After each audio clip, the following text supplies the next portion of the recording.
Today, we continue to explore the key factors involved in the Nazi Party's rise to power in Germany. This is the second of a two-part series. In the first video, we explored the role of party reorganization, propaganda, and intimidation via the SA and SS. You can watch that video by clicking the link on screen or in the description below. Today, we delve into how politics, the economy, and the conservative elite played a role in the party coming to power. Aside from the intentional change in approach to party initiatives, there were factors relating to the economic and political climate of the Weimar Republic that led to the Nazis being viewed as viable candidates for leadership.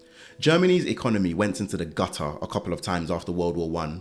The first major slump was due to hyperinflation in 1923, which was the result of the huge bill the country had from the costs of the war and the requirements of the Treaty of Versailles.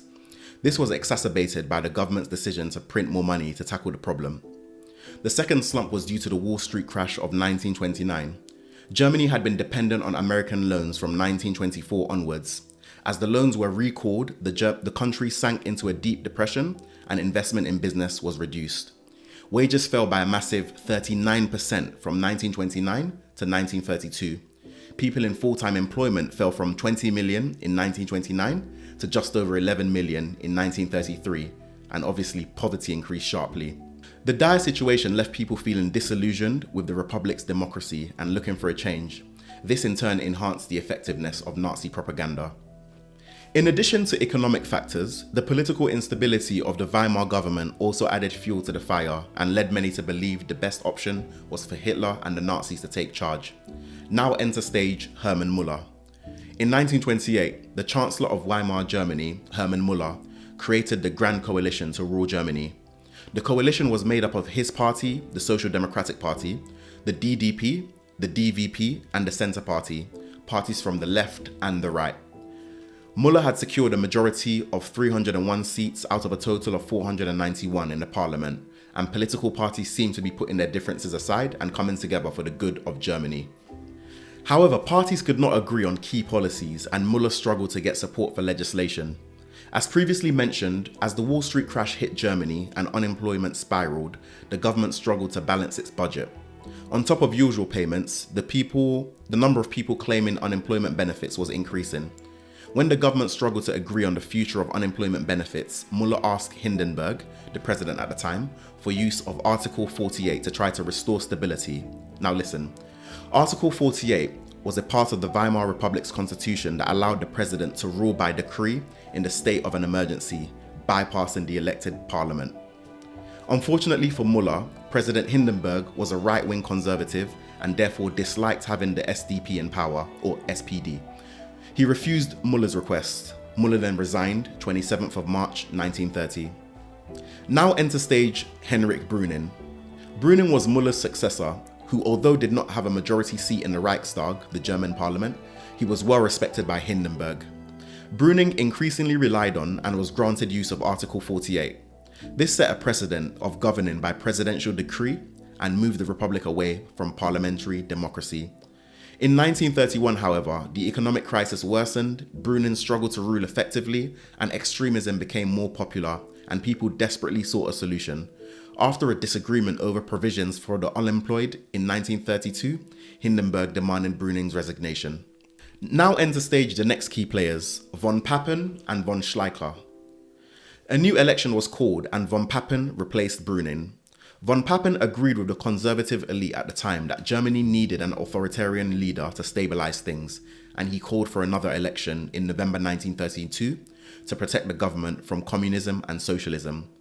While the left-wing and socialist SPD did lose votes, so did the right-wing Nazi Party. Meanwhile, the Communist Party had actually gained more votes, major backfire. And once again, no party had a majority, the election was a flop. Following this, Hitler was then actually offered the chancellorship, but without the right to rule by presidential decree, which he refused, and von Schleicher became president. Von Schleicher faced the same issues as von Papen and his predecessors, without a majority of his own, and was also refused the right to rule by decree. He lasted just 1 month. Overall, this political mess of Weimar Germany turned more and more heads into thinking that options were running out, and maybe Hitler and the Nazi Party might be the ones who would restore order to this chaos. Now let's look at the role of the conservative elites. These were the old ruling class of Germany as well as the new business class of the Weimar Republic, and were crucial in Hitler being made Chancellor. They were typically right-wing and supported nationalism and authoritarianism. They despised the left-wing ideas of socialism and communism. Throughout the 20s, they grew frustrated with the economic and political instability as well as the rise of communism. As a result, they believed that a return to the authoritarian rule was the only stable future for Germany, which would protect their wealth, status, and power. The first move towards this authoritarian rule was Hindenburg's increasing use of Article 48. Now listen very carefully. Between 1925 and 1931, Article 48 was used 16 times in total.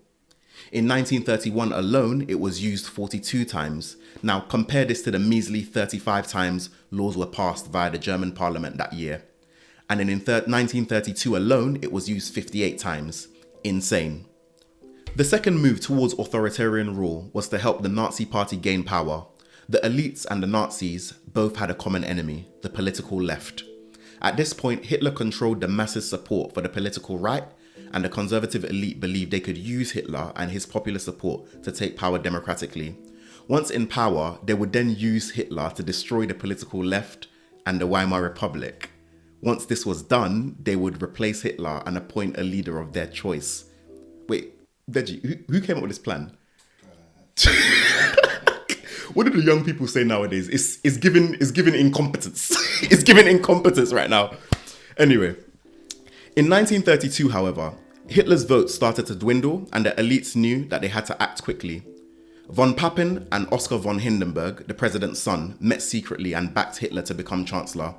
A group of military industrialists also wrote in support of Hitler to the president. The support of these figures was also crucial in Hindenburg's eventual appointment of Hitler.